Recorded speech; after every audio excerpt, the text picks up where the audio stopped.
Ladies and gentlemen, welcome aboard the TV Pilot's License Flight number 38 with service to Pasadena, California. We ask that you fasten your headphones at this time, secure your podcasting device, and remember, if you hear some bare-naked ladies singing, please notify your flight attendant as we have a very strict no nudist policy while in flight.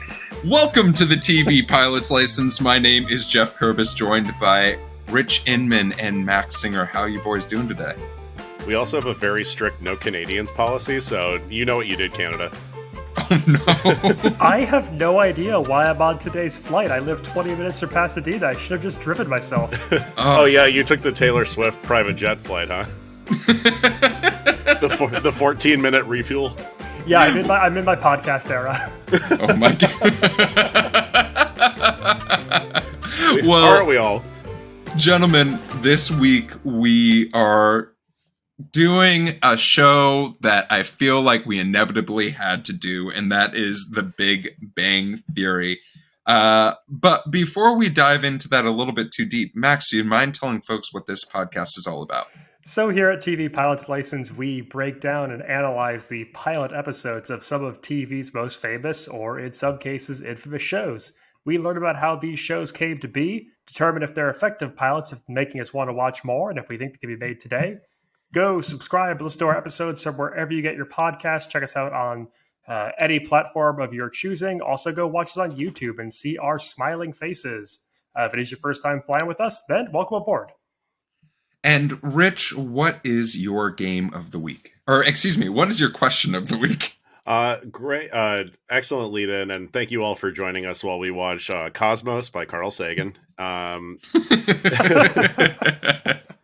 A lot more jokes than I remember, but I am so curious right now because this whole show takes place before,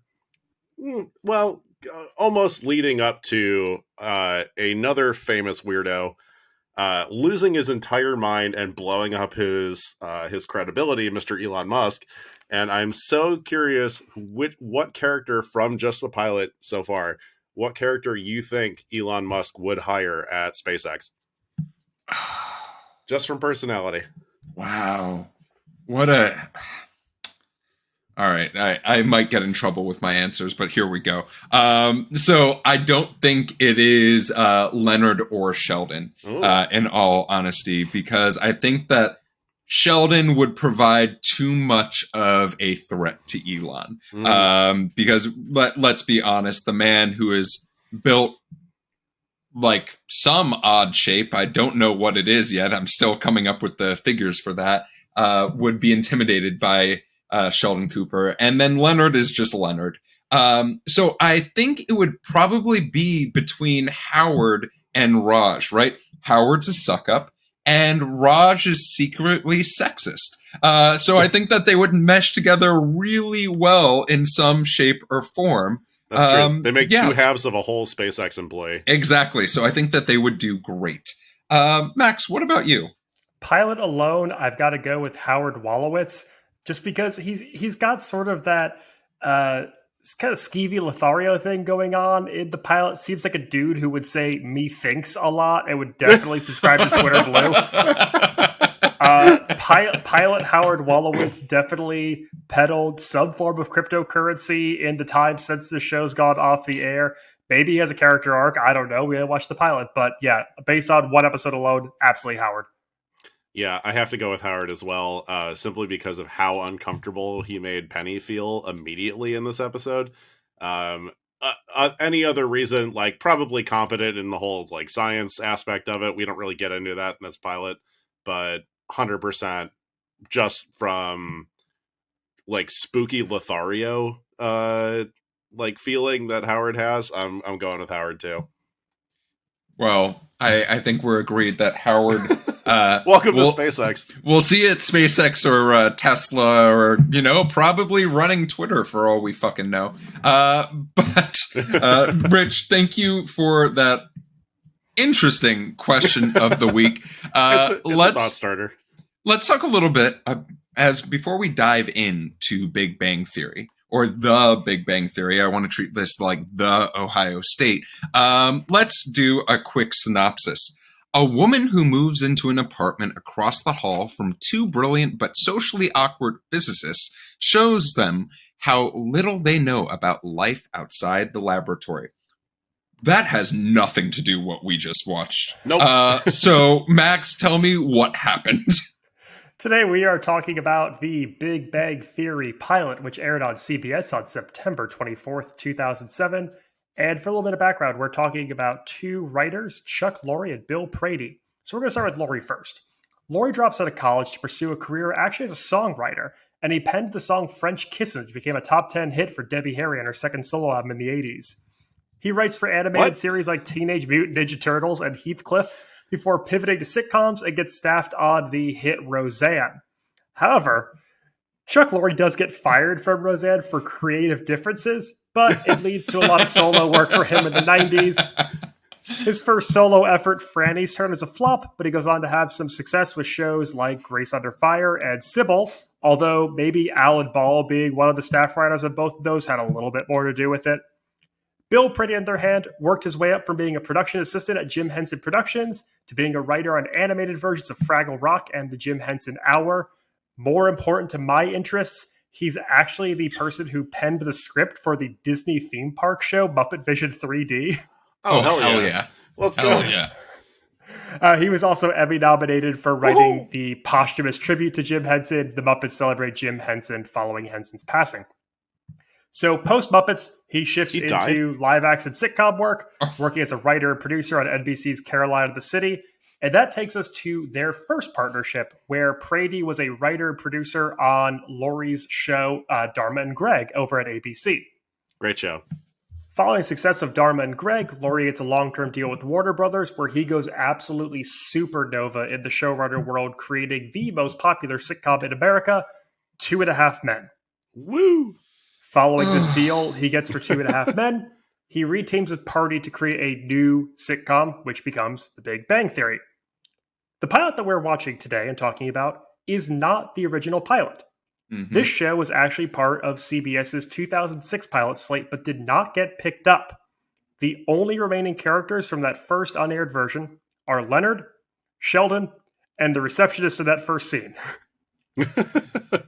So that... And just a spoiler, she's not a recurring character. Just figured I'd put that in there. Yeah, that cold open stayed the same. And funny enough, that cold open also was cut from all syndication and reruns of this episode. So I wonder why. I don't know why this scene is even in here. Anywho, the original pilot involved a third roommate, a scientist by the name of Gilda, and a new roommate who they take in, a woman named Katie, who is described as a street-hardened, tough-as-nails woman. Test audiences responded very poorly to this entire pilot. However, given the success of 2.5 Men, CBS gives Prady and Lorre a chance to rewrite it and reshoot it for the following season, the second pilot being picked up to series order. Both pilots, the failed one and today's, were directed by none other than JF&B, Jimmy fucking Burrows himself. Right. There we go. You goddamn right. You can punch off 2 on your card for this one. And something that I actually found really interesting was an approach that CBS took for promoting this show, which is that even prior to it airing on CBS, they released the pilot for free on iTunes to download. So this is a show that really worked on like youth outreach and reaching a new audience. It reminds me kind of how like in the early 10s, HBO would put a lot of like first episodes of a season out on YouTube for free. And it's like, hey, if you like the first episode of this season, like this pilot, subscribe and check out more. CBS tried a similar thing with Apple, and obviously the results speak for themselves. Well, that's definitely a history of how this got made. I mean, look, for all of the feelings that we have about Chuck Lorre properties, good God, is that man prolific and I mean, just insanely popular. I don't know who, like, studio execs probably love him. I mean, obviously with the success of 2.5 Men, you carry a lot of cachet into your next thing. And the fact that this is like his next bop and becoming the most successful multicam of all time, pretty impressive. Every single Emmys year, the Kaminsky Method is nominated for like 17 Emmys, and I go, "Oh right, that's a show. That's a show on TV." And that's what I was about to say. Is I actually I've watched a few episodes of the Kaminsky Method, and I actually enjoy that show. I think there's some really good performances on that. Is that Michael Douglas? And yeah, and I watched this, and I'm like, people are multifaceted and can do many things and create many. Just like Taylor Swift, everyone can have a different era. I mean, look, there is something to be said about you can have someone make the most beautiful A5 Wagyu cheeseburger with the rarest cheddar and incredibly well-cooked onions and all that good stuff, but there is something to be said about the Whopper, and this show and 2.5 Men are the Whopper. It is mass-produced. At not every episode, every showrunner I've ever heard from the golden age of TV, like the 80s and 90s, where everyone was making an assload of money on residuals and stuff like that. They're like, all right, the show is 22 to 24 episodes long. Between the first 4 and the last 4 episodes, where there's a lot of lead up and conclusion, you have a lot of shows to try to produce. And a lot of shows will just come out of nowhere. They'll come up in the room. They'll come up a week before filming, things like that. It is a difficult job, and yeah, you're gonna have some low grade ground chuck in the middle of that cheeseburger. Yeah, and I will take a step back when we go into this and be very honest. And I think that you have to appreciate what Chuck Lorre has done, right? There are a lot of TV shows that don't last more than a single season. There are a lot of TV shows that don't even last a season, right? We all love Mulaney. Look what happened there. Oh, yeah, we absolutely loved Mulaney. But Chuck Lorre, if you look at his record, has had a lot of shows that, Max, you just went through them, that lasted many seasons, right? Yeah. And that's something to be applauded, but also very similar to, Rich, you just mentioned the Whopper. There are a lot of people who fucking hate Whoppers. So yeah, you're not building a racetrack. You are building an interstate highway with the show. This is a long process that you have to set up a universe for, and I can't wait to get into this because this is one of the least exposition pilots I've ever watched. They almost set up nothing in this. And yeah, I can't wait to. I mean, Max, it looks like from your own research that there's a kind of a reason why, and obviously it sounds like this show has been focus grouped to death. And I'm just curious, if I'm curious from your own take, why you think they did almost nothing with this. Well, Rich, you talked about creating a universe, and you know what event created the universe? God damn it! God, yes, it was God grabbing his Roku remote. Lead us in, Geoff. Well, we open the whole universe. We open with. Normally, we've done a lot of sitcom pilots, and usually the first joke is a really it grabs you. You sort of appreciate it. I look at news radio with the joke that they did at the front desk. Great opening joke. Also working with someone who's working behind a desk. And we've seen those jokes be successful. This was a t-shirt idea. And I'm going to I have an issue when a laugh track is used. To the point where I just think to myself, if this laugh track did not happen, would this turn into a bit of an awkward comedy or potentially into a drama? And in this instance, I think this would have been a drama because we listened to a man spout this great idea for a t-shirt to which there is silence from his presumed partner / roommate. Yeah. And that is how we open this prolific TV show. I can't believe I'm doing this, but Geoff, I'm going to play devil's advocate with you. I actually think that this scene, as far as the first scene in a pilot goes, sets up the pacing of the dialogue that we're going to see throughout the episode so well. I think it keys you into that it's going to be a very rhythmic dialogue that you do have to pay attention to. A lot of words are going to be spouted at you. And I think it sets up the joke structure, which feels very old-timey sitcom-y, in that it's going to be very, very, very long-winded diatribe that then has a very quick button on the end of it. So maybe it's not our favorite joke, but I do think that it's important to start the pilot this way to show you this is how the show's going to sound. And for the audience who did not watch this pilot, one, I do not blame you for taking the 22 minutes out of your day. I don't know, man. We should be encouraging to, hey, get in there, go watch all 5 episodes of the Gem and the Hologram pilot movie. But when it comes to this, like, the joke structure, in case you don't watch it, is Jim Parsons goes on for 30 to 40 seconds just talking, and then his counterpart, Galecki, just says, basically at the end of every joke. And that is our joke structure. Does it lead to some interesting jokes at this high IQ sperm bake? I absolutely see why they kept the receptionist in this role. Because she is the only one who gives me any form of a giggle, a smile, anything of that sort, because she plays the regular human being amongst 2 dorks. That are just almost like, I even want to punch the dorks through the TV screen, and I know they're not real.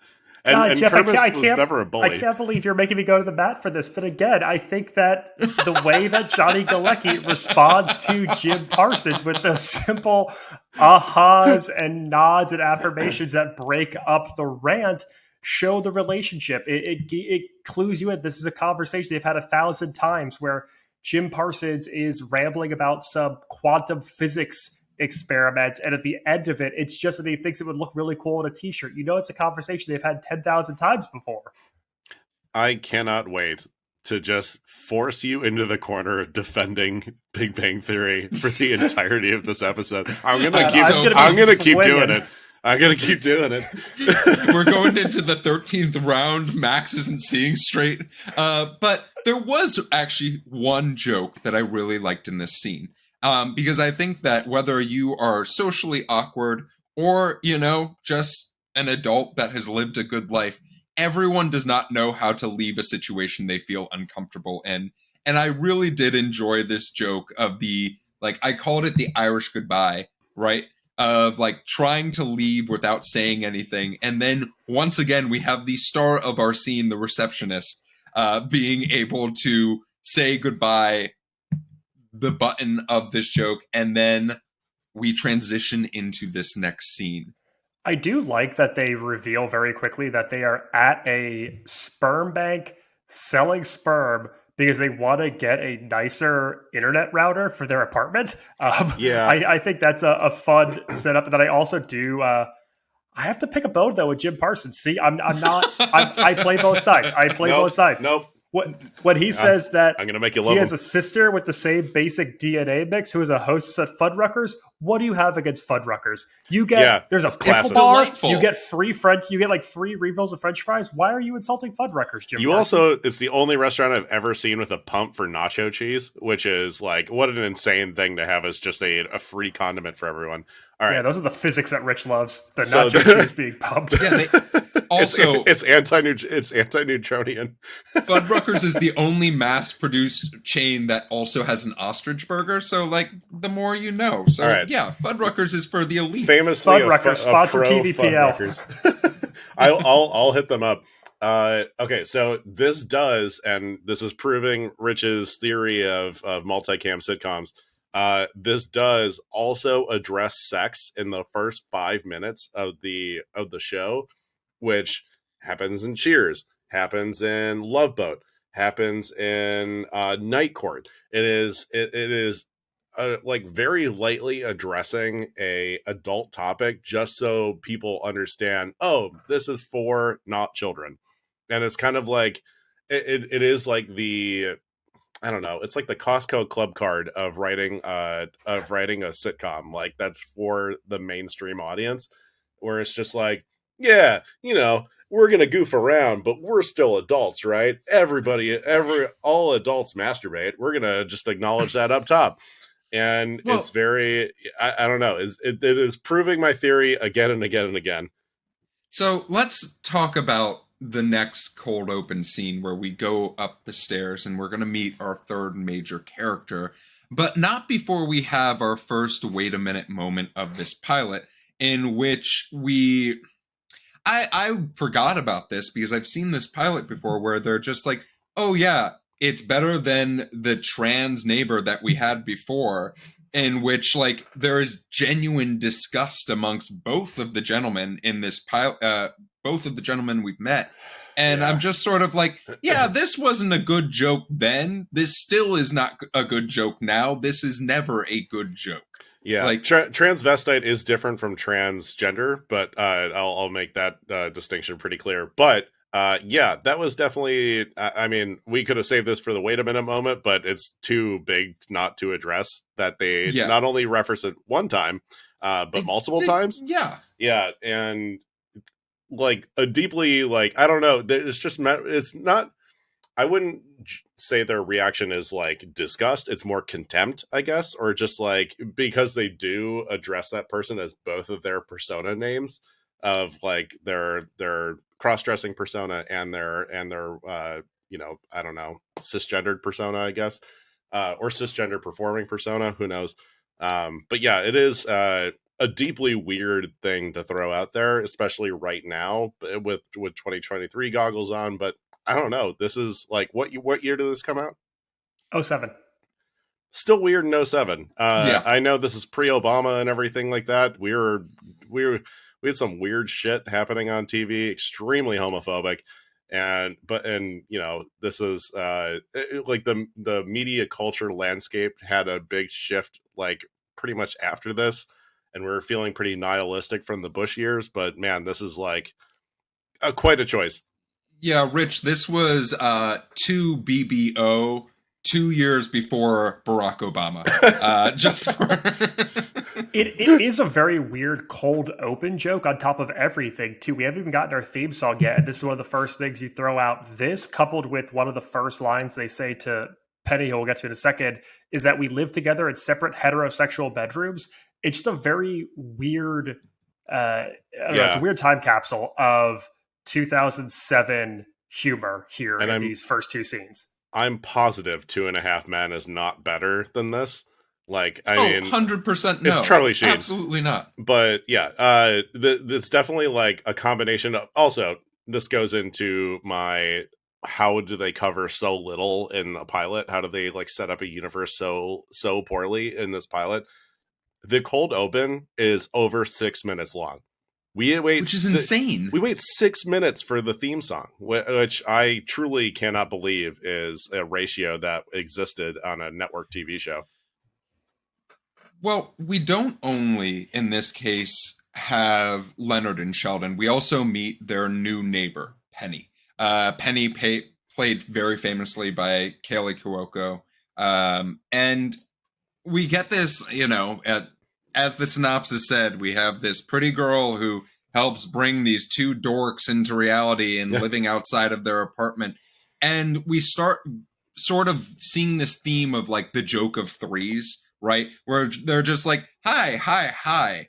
Like, good, good, good. Like all this repetitive this. And while these jokes are like technically jokes, right? There is one.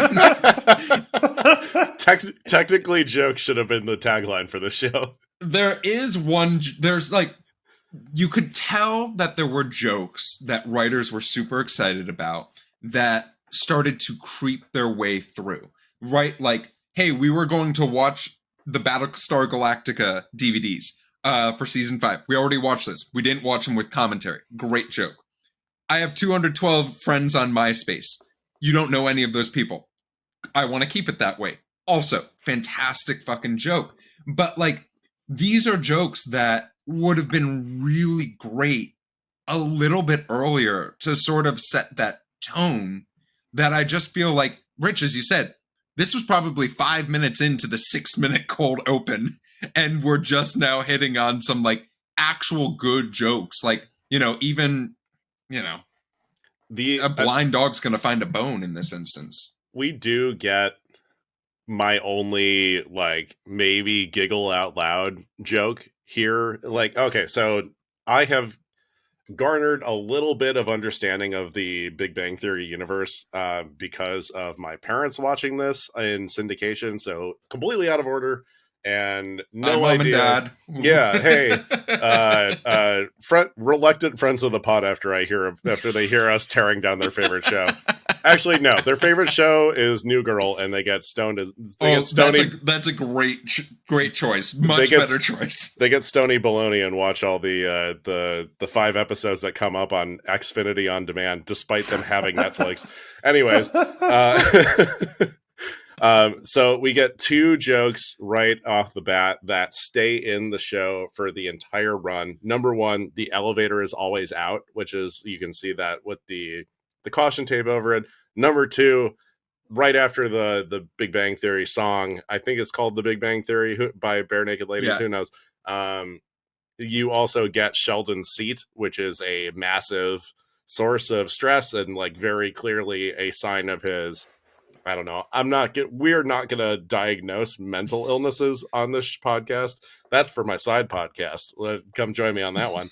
We're calling everything OCD. What's that podcast called, Rich? It's just called You can find it. It's A with 5 H's behind it. Can I have a second to think, and we can cut me back into this, like, so I can sound clever? Yes. I got a plot question. Yeah, go for it. I got a plot question for you boys.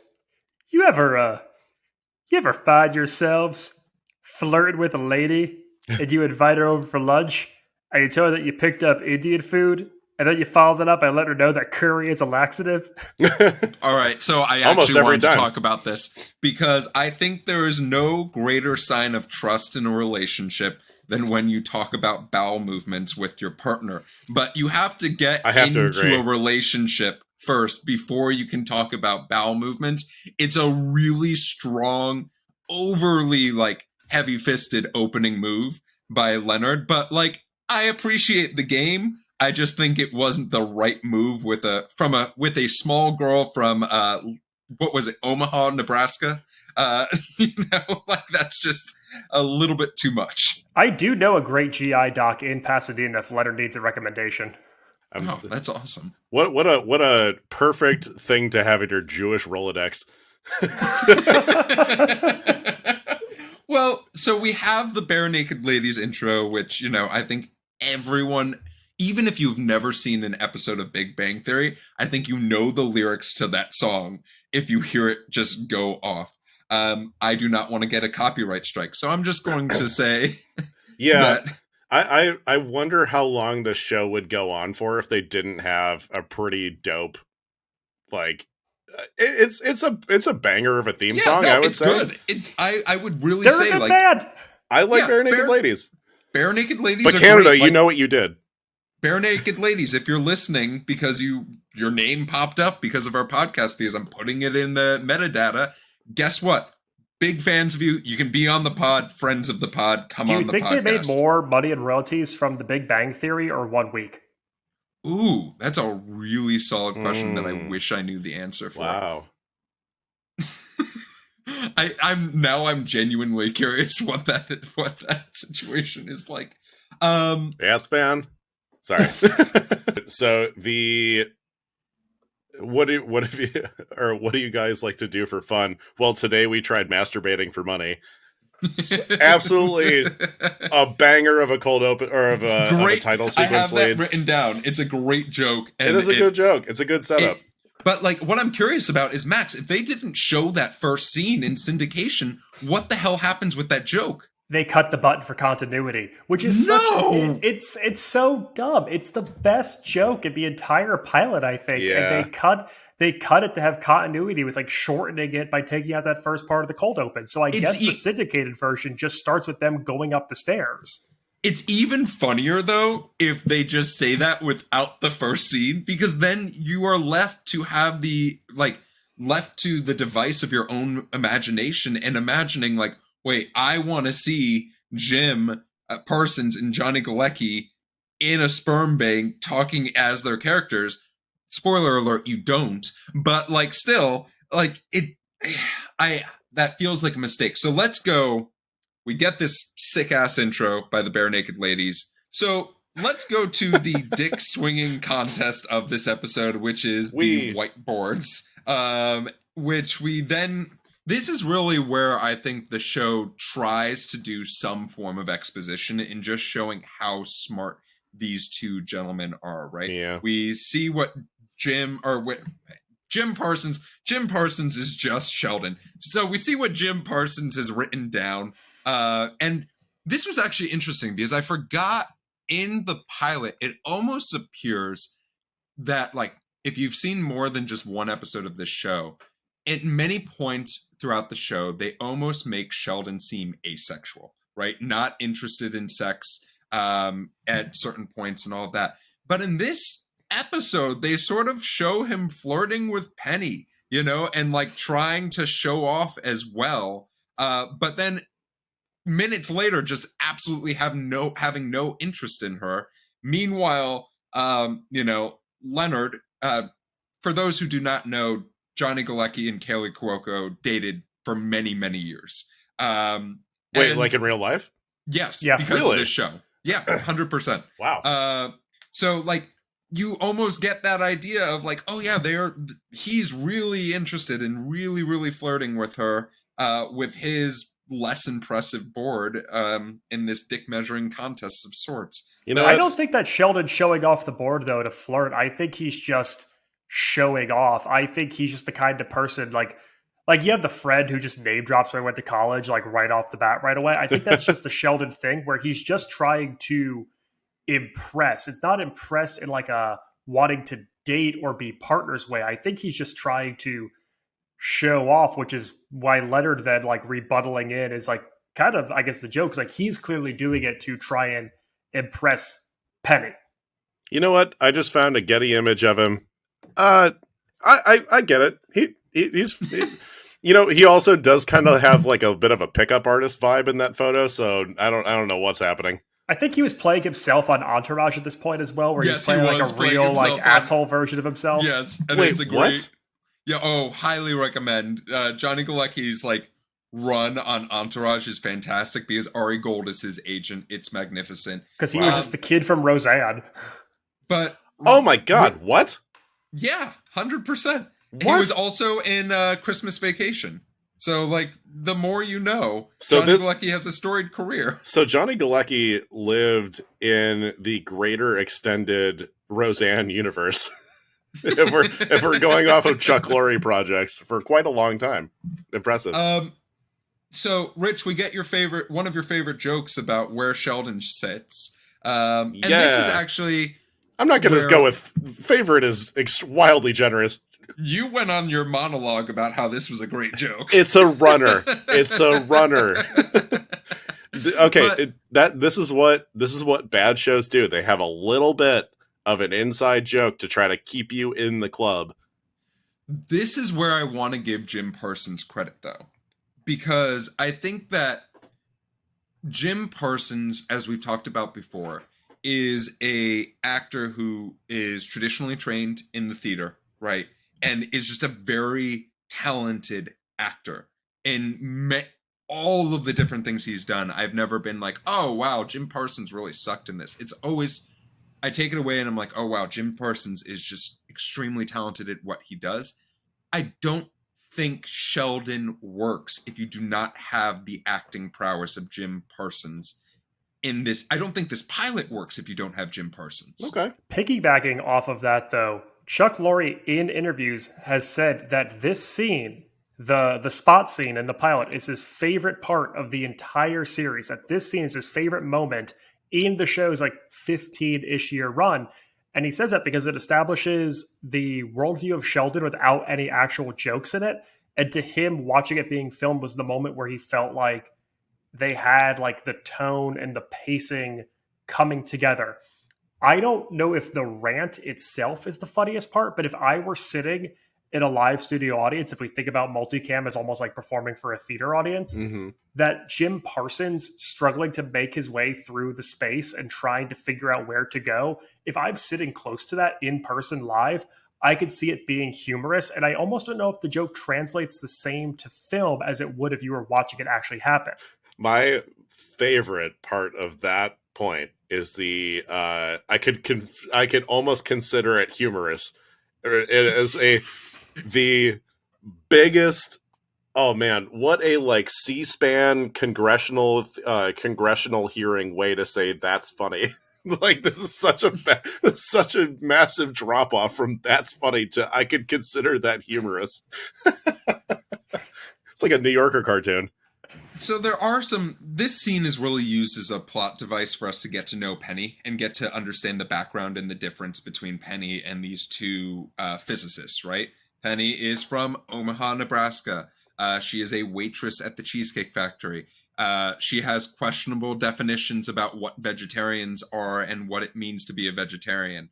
There were a couple jokes in here, and this is where I sort of was like, they're being almost too smart for the audience that's intended, right? Like there was a joke in here where Penny was talking about her relationship with her ex and how they were together for 4 years. And she was like, that's just about as much time as you're in high school.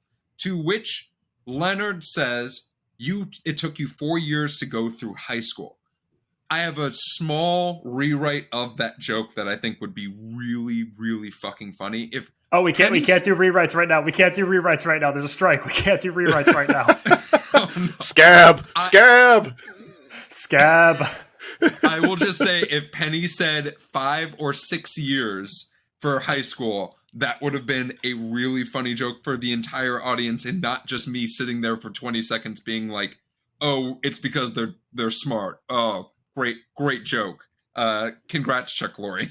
There's a lot of real surface jokes in this scene, though. That one, you mentioned Penny's definition of being a vegetarian, where she's like, except for fish and the occasional steak, and then she gives like a real guttural, I love steak. I love steak. This is extremely, I could consider this humorous. I'm keeping this. I'm actually writing this down as a note so I can remember to keep saying this when jokes are bad. So to just make a beautiful person say something in a really ugly voice for laugh effects. Yeah, it's very me likey food from 30 Rock. So I do have a question for you, gentlemen, and this is an ethics question. If you needed to take a shower and someone, your neighbor, offers you their shower, would you, A, go back to your dwelling, get a towel and your toiletries, and then return? Or B, just go into the bathroom and grab a towel that's randomly there and just start showering? Yeah, dude, no prep time. I'm going clean in there. You're just going in. Absolutely. Like, I mean, I have to be a upsetting level of stank to do something like that. It has to be an emergency shower. Something toxic needs to be on me. I will say, and one thing I forgot to mention, spoiler alert for everyone who's listening, the daddy of the week this week is marketing dollars. Because there are Cheesecake... Just as a concept?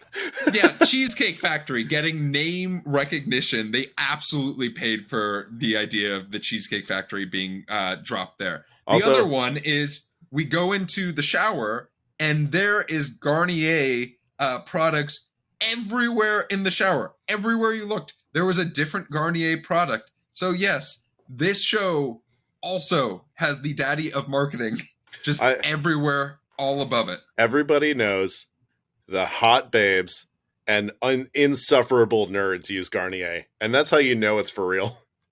I have a problem, though. I didn't find this scene believable because I've never been in an apartment that 2 or more single men live in that has more than one towel per person. Wow, factual.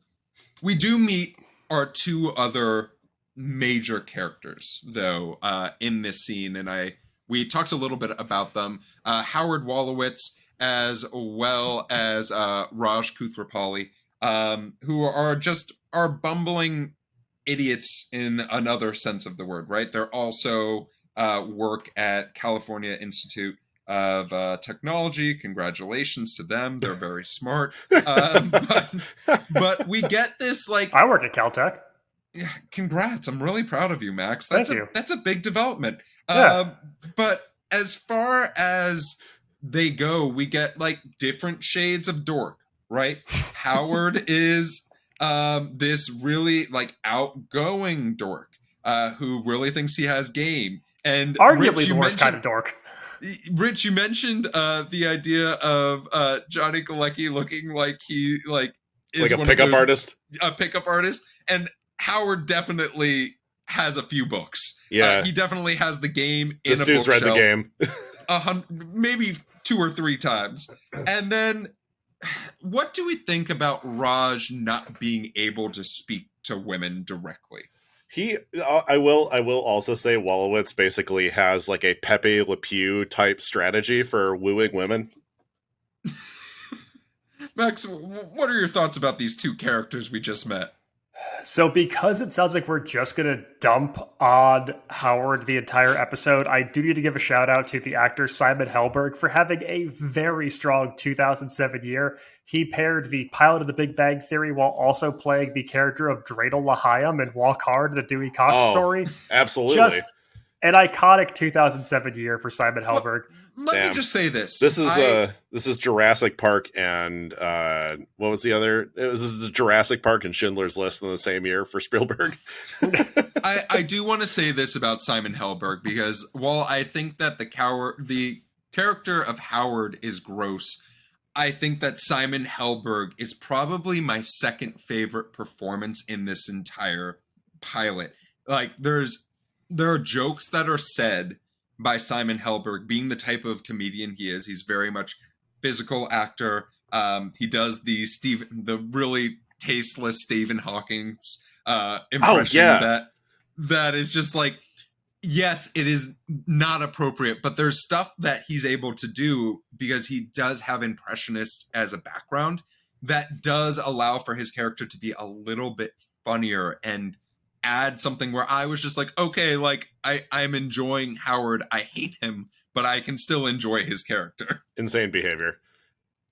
What were we gonna say, Max? I got nothing. So let's talk about the idea of, there's one other thing that happens here. If you're a single man, none of us are single on this podcast, I'm sorry to our listeners, but how do you talk about the potential? I was creating a mystique. I want people to follow because they want to date my voice. I want that. we don't need you to follow, though. We don't need you to follow. Is this negging? Am I negging? Yeah, I think that's how that works.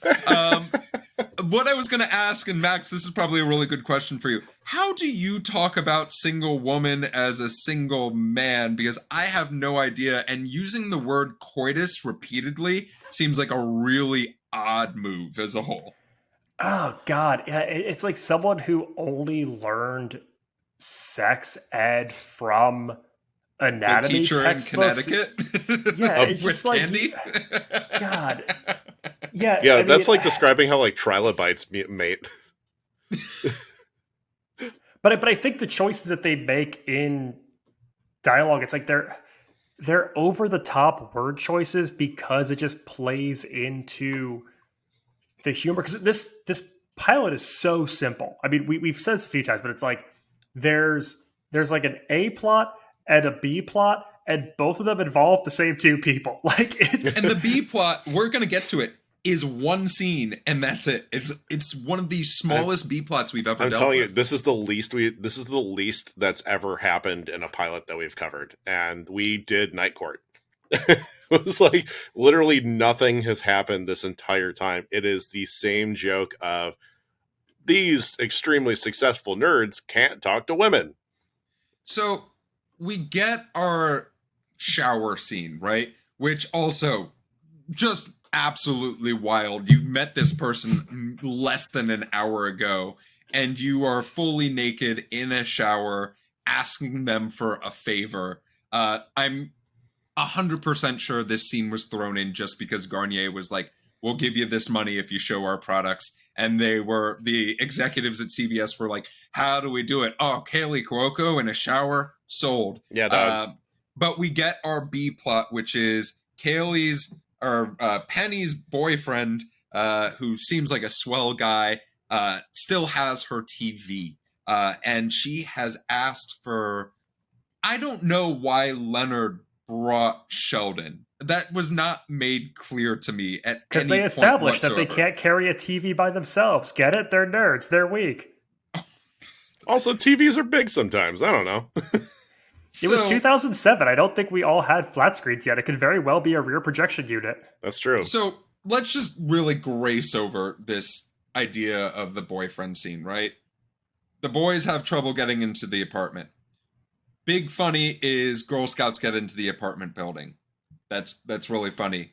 I'm going to nerd out on the nerds in that the boyfriend is played by Brian Patrick Wade, who is Absorbing Man in the Marvel Universe. Thank you.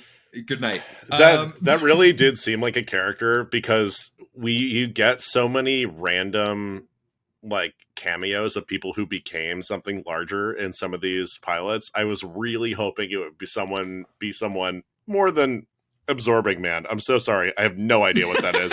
Because that sounds like the cartoon version. I'm sorry, the Marvel version of SpongeBob. That sounds like what the name. Brian, hear me out. Live action SpongeBob. You're SpongeBob. It's gritty. It's a reboot. I got to give a shout out here to the scene at the doorway where they make Penny's boyfriend film from higher up, and they have an angle looking down on Leonard Sheldon to establish that he's bigger than them. That's a Jimmy effing Burrows classic right there. That's some fancy camera work. I have questions for Jimmy though. Why did the boyfriend take the pants? That just seems like a really odd move. Hey, when baby. You're older than like 16. He didn't write the script. He just said, roll cameras. I love, before we move on, before I forget, I love in multicam shows, and this is why everyone should watch this show, when they put characters in a car in a multicam, and there's just like clearly a projection behind them. This is the most piloty ass shot in this entire pilot. They do that so much on Seinfeld. I'm just wondering how, like, it had to look like garbage with the studio audience there. It had to. Yeah, I mean, my dumb brain was looking at those shots and was like, is that actual B-roll footage of Pasadena? I'll never know. I have questions about it. Having visited there once, maybe. Max, by the way, I did look up what Cheesecake Factory she likely worked at, and we can go. It's in Old Town. Let's do it. Do you want to go for some episode research? Yeah, we'll take photos. There actually is in Pasadena. There's a street sign that goes down an alleyway because it's not a real street, but it says Big Bang Theory Way. Oh my god. We need to move TV production elsewhere. Let's start I guess we'll start ruining Atlanta with it. God. So we end. There's one joke I'd like to talk about before the end because I thought this was actually a really good nerd joke, and it was Howard going through World of Warcraft with his character, trying to talk Penny basically into going in on a date with him. I did have to look up what video game that was because I had no idea when they were showing it on the screen. I was just about to ask you if you played it and that's why you liked the joke. 100% no. 100% no. Do I watch D&D series? Yes. Do I have any idea what World of Warcraft is? No. That's it. But, we end this show with Penny being thankful. Leonard gets a hug. He's stuck on Penny. And then we get our final scene where they're driving in a car and we see that Sheldon has a very good point that you can't do 2 curry-based meals in the same day. Sheldon, I couldn't agree more. That is really a lot for the system. There isn't a really important audience moment in this particular scene. Almost as important as like the continuing running jokes, because that's That's how you hook people in. That's the inside joke. That's the Costco card. That's how you keep people in the club. There is a moment where both Leonard and Penny break in this scene. And then I think that is really important to the audience because it lets you know that they're having fun. And it's not... I did not notice that. Oh, you didn't notice that? Yeah. Probably because I was so upset. Sheldon makes Leonard break a little when he's delivering his lines. Penny breaks a little when Wolowitz is like listing a bunch of, or when Wolowitz is singing. And I think what that does is it just kind of takes the veil of the show away. And all of a sudden you're watching basically a stage performance. And I think that's super important to the continuation of the show. And I can't think of any other multicams that do this, except for maybe, I feel like Gary Shandling, It's the Gary Shandling Show, does this a little bit. But I mean, talk about an audience builder. That is really breaking the fourth wall. As far as character arcs go for a pilot too, I think that Sheldon's final line to Leonard is actually pretty important for your pilot script, in which he says that you're a Mac Daddy compared to everyone else in this car. And Leonard kind of smiles and we fade off of that moment. Because I think it shows that, if Leonard's whole thing is that he wants to branch out and learn more from this, strangers coming to his life, that maybe he's on the right track to something. And I think it sets up that this is your lead. We're seeing growth of them throughout this pilot, and they are changed than when we first saw them on page 1. Yeah. Definitely. No, I think that's a fair point. Well, that is the end of this pilot. Let's talk a little bit about things we loved that we didn't discuss. Max, Rich, anything that we didn't discuss that were things that you loved about this pilot? I love that I looked up and it was already over. Solid. It's so fast. I think that's one of the benefits of covering almost nothing. It feels like a mid-season, ninth season episode where it's just like, all right, people are going to come back and watch these 5 characters do XYZ, and then they're out. This is very suitable for syndication. This is something to watch while folding laundry. Max, what about you? I'm never going to be mad about an extended pantsless walk and talk. I think that's always a funny device to throw into your episodes. And that's my favorite part of the X-Files. Give it credit that this doesn't sound like any sitcoms we've covered so far. There's a very unique rhythm and tone to the way the dialogue goes, particularly with Sheldon Cooper. And it's unique in that way, and I could see how it almost kind of hypnotizes you in. There's like a psyop thing going on. You don't mean to watch it and laugh, but you just get drawn in by the rhythm of his vocals. CBS is MK Ultra. Oh my god. As far as myself of things we loved, what I will say, and I will give Jim Parsons his credit. Jim Parsons, I think, really carried this pilot for all it's worth. And, he was rightfully given nominations and awards. We'll talk about that in a little bit. But before we do so, any wait a minute moments that we did not discuss? Yeah, all I can There's think an about Alzheimer's joke in the middle of Act 2 that, again, just felt like a very weird thing to do in your first episode. They make a reference to when's the last time you've had a naked woman in the apartment, and Leonard says, you remember when his grandma had an Alzheimer's episode at Thanksgiving? It's just, I don't know. I know that times change and jokes change, but it's just, these are weird, blunt jokes to put into a pilot episode, and Chuck Lorre was 53. He's 70 now. He was 53 when this episode came out on TV. These weren't spring chicken writers. These were people who have been doing this for decades already. And despite us thinking about The Big Bang Theory as a young, popular show, it's written by people who are kind of grizzled writers' room veterans. And I think a lot of the jokes reflect that in this episode. That we're going to give a Karama Dankwa project shout out right now. But if you guys watch the show Reboot, a big plot line of the writer's room in Reboot is all of the old writers for the show mixing with like 3 like young comedy writers who are basically Gen Z, millennial cusp kind of age.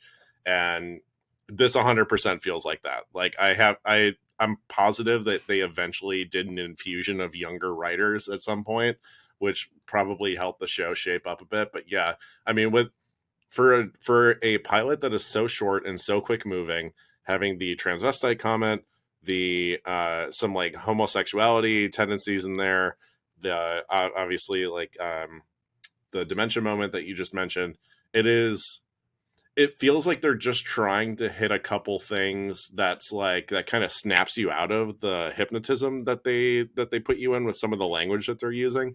And yeah, it does feel it feels old. It definitely feels old. Yeah. Yeah, there's a lot of wait-a-minute moments in this pilot. I think we can say that. Also, the classism. The classism Yeah. of Penny being an idiot because she works at Cheesecake Factory. Cheesecake Factory is that's- great. Everyone that's go gross. to... This episode is brought to you by Cheesecake Factory. No, it is not. But Cheesecake Factory, this episode can be brought to you by Cheesecake Factory if you give us a call. And if you're listening, give us $10 so we can get a piece of cheesecake. Yeah. Yeah, no, that'd be great. This episode is brought to you by free bread that is brown. Yeah, give me the brown bread. Yeah, I'll get the first bite, and then Max, I'll ship it to you, and then you and Rich can share the rest. The brotherhood of the traveling brown bread. I just love, and I will, show a little bit behind the curtain for our audience. Max says, "Oh dear Lord, who could Geoff possibly give Daddy of the Week to? It's marketing dollars. Cheesecake, give me some of that good cheesecake money." Friends of the pod, money. Yeah. So our in-flight, we do have an in-flight question this week, gentlemen. Our in-flight question comes from Mary Kate, who says, "Why do you think the Chuck Lorre formula, limited side characters, same joke structure, and material each episode is so successful?" And I'll actually kick us off because, Rich, I think you gave a very salient point on the idea that, you know what, America loves just a really shitty cheeseburger sometimes, like the Whopper or the Big Mac. And it is comforting. Burger King, give us money. It is something we can go back to again and again, know what is going to happen, know that we don't have to have any big brain thinking when we're watching something, and do laundry shows. We've replaced a lot of these types of Chuck Lorre shows with Netflix programs that only last for maybe a season or two, but it's very easy watching that you can just listen and get a few giggles, maybe a smile from, and then be done with it. And do I think that there's still a place for this type of show, aka Chuck Lorre continuing to work through his 70s? 100%, because he still is. So, Rich, I'm curious about what your thoughts are.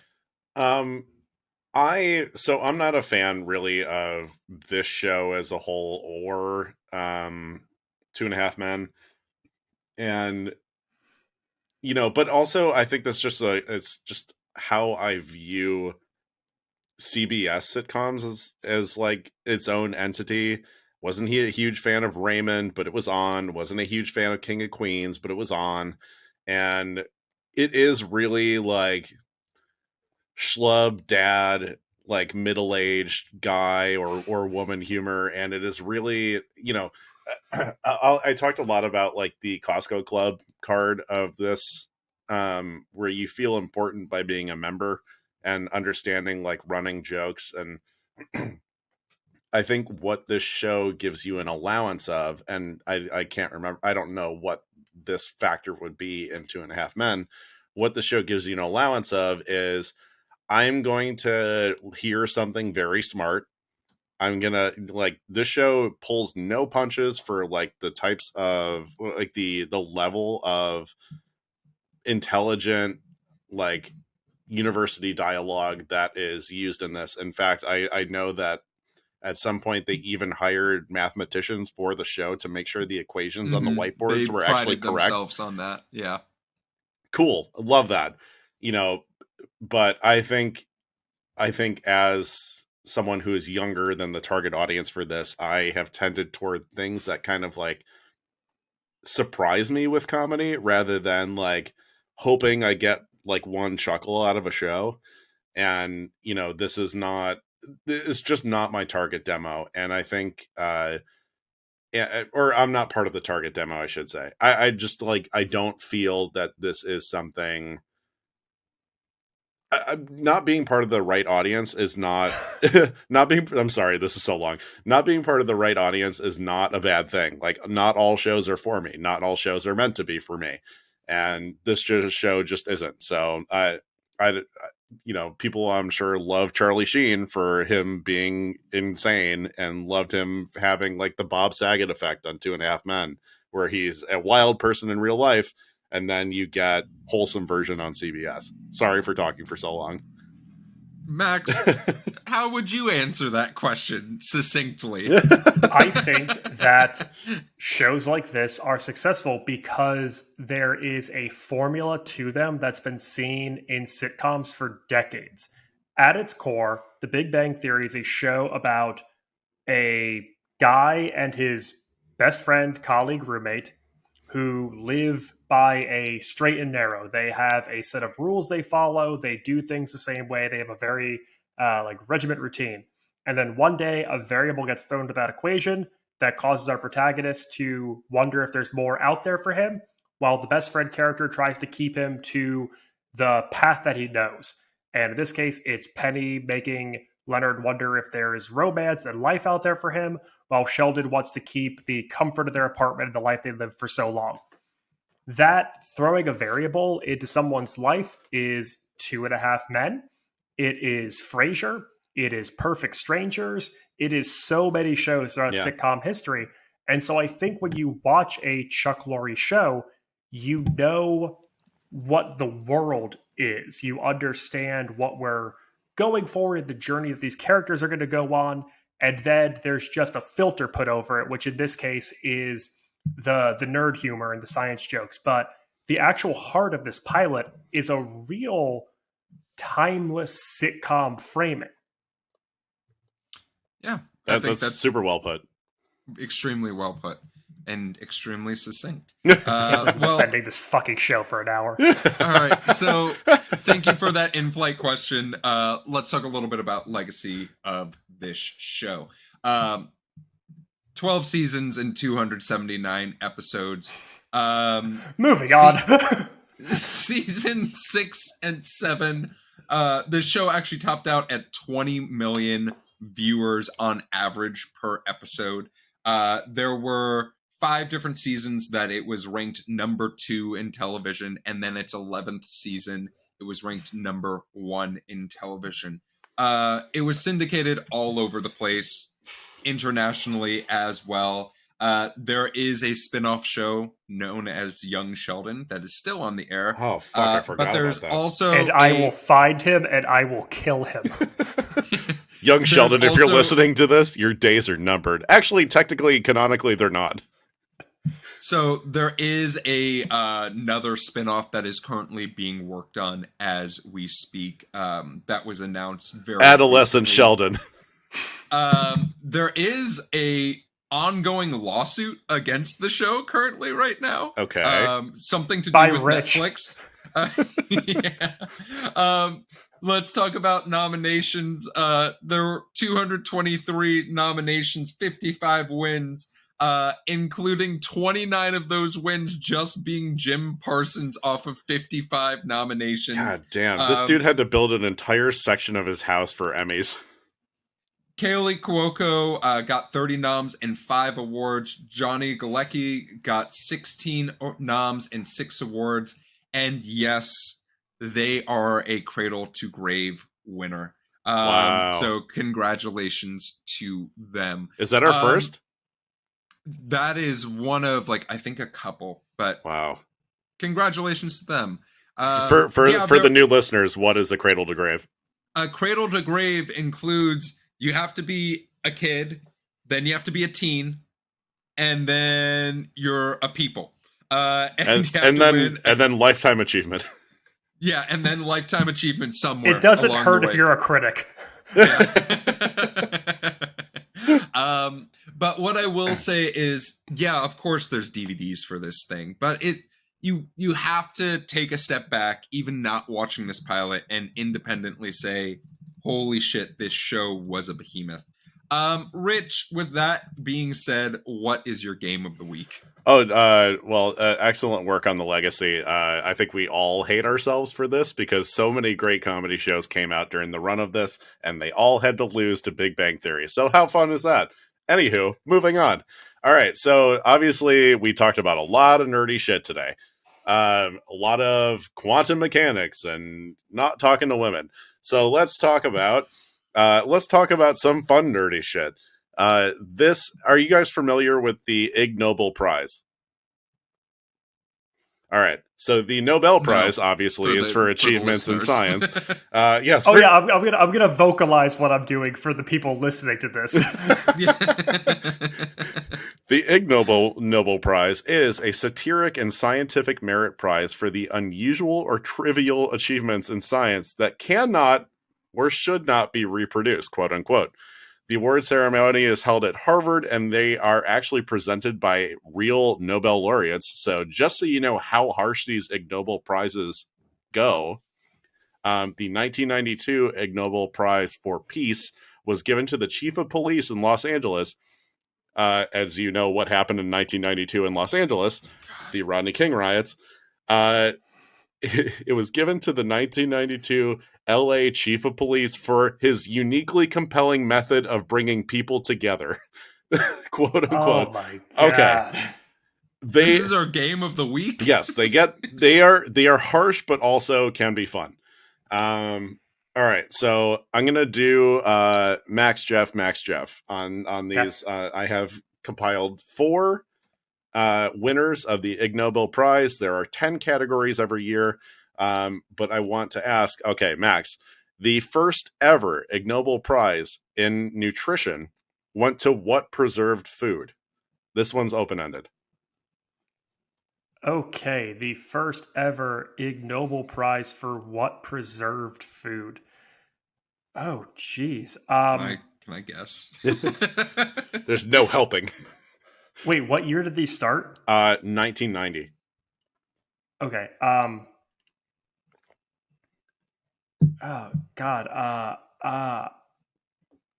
I got nothing. Is it Spam? It went to Spam. Jeff, I didn't give you this one because you live in Minnesota. Yep. Jeff, the Ignoble Prize for Literature in 1994 went to what prolific writing lunatic? The Unabomber Ted Kaczynski, L. Ron Hubbard, or Rush Limbaugh? Oh, it feels unfair that I get multiple choice. And the rest of these are multiple choice. Don't worry. So it was the Unabomber, Rush Limbaugh, and L. Ron Hubbard. L. Ron Hubbard. I am going to say, let's go with good old Rush. Rush seems like a great choice. It was L. Ron Hubbard for Dianetics. All right.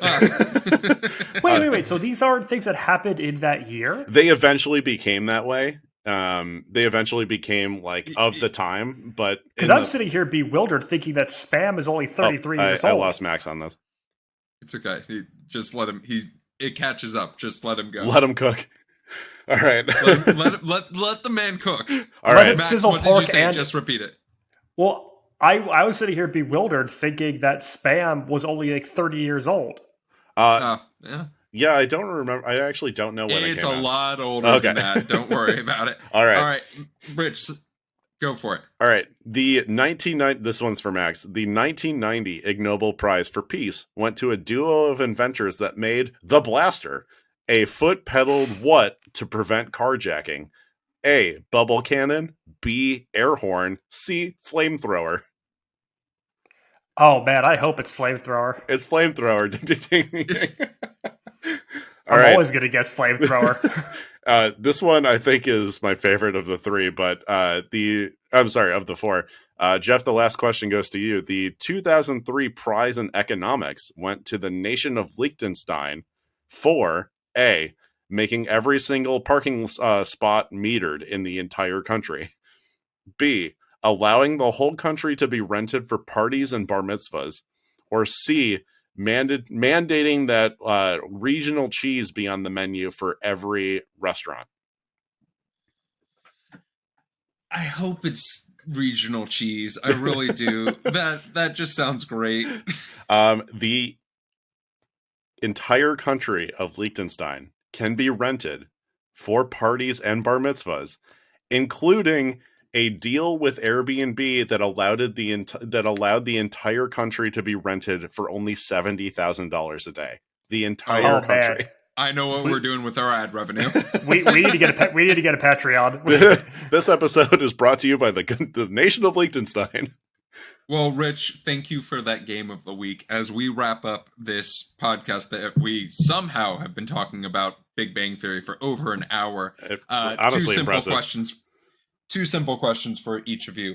One, do you think that there's ever going to need to be a time where this show needs to be remade? Nope. And should it?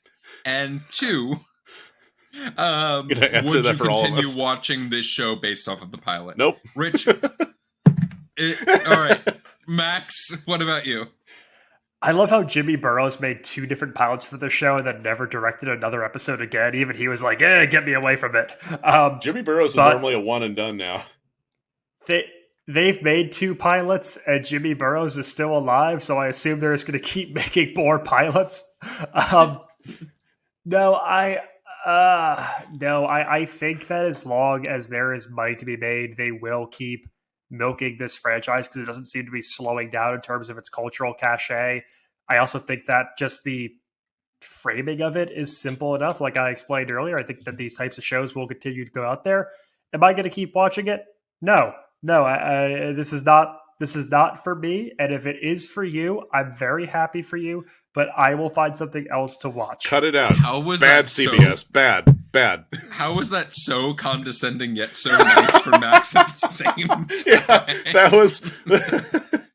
Yeah, keep watching Big Bang Theory. You absolutely. All right, so you ogres. So what I will say is that there are some actors who have been on this show who have not had as much success as other actors who have been on this show.